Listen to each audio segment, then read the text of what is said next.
Hello दोस्तों, welcome to care and learn with सुमन।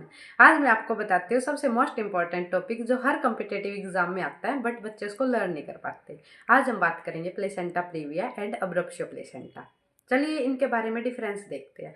जो placenta previa है, जैसा कि आप सबको पता है कि जो प्लेसेंटा प्रीविया वो क्यों होता है कि जो हमारा इम्प्लांटेशन होता है वो अपर पोर्शन में होता है नॉर्मली तो, बट प्लेसेंटा प्रीविया में क्या होता है कि वो अपर ना होकर लोअर पोर्शन में इम्प्लांट हो जाता है नियर सर्विक्स।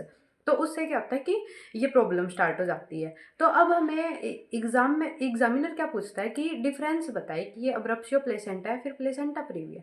तो प्लेसेंटा प्रीविया को इजीली आइडेंटिफाई कर सकते हैं कि जो फीमेल को ब्लीडिंग होएगी वो पेनलेस होएगी, साथ में ब्राइट ब्लीडिंग होएगी, यानी कि फ्रेश ब्लड आएगा। उसके साथ साथ जो यूट्रस होगा वो सॉफ्ट होगा, नॉन नॉन टेंडर होगा, नॉन रिजिड होगा। तो उसकी वजह से हमें ये आइडेंटिफाई कर सकते हैं कि जो ब्लीडिंग हो रही है पेशेंट को वो प्लेसेंटा प्रीविया की वजह से हो रही है।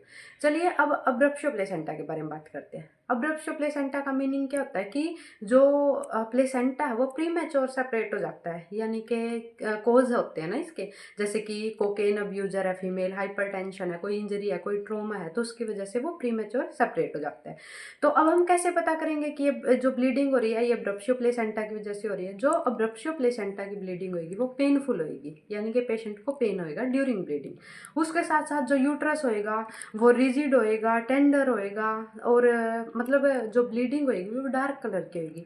तो इन सब की पॉइंट को लर्न करके हम डिफरेंस कर पाएंगे कि जो ये ब्लीडिंग हो रही है हमारे पेशेंट को ये प्लेसेंटा प्रीविया की वजह से हो रही है या अब्रप्शियो प्लेसेंटा की वजह से हो रही है। आई होप कि आपको ये जो फीचर है समझ में आए होंगे, और अगर आपको मेरी वीडियो पसंद आई है तो प्लीज़ लाइक करें, शेयर करें, कमेंट करके बताएं कि वीडियो कैसी लगी। Thank you.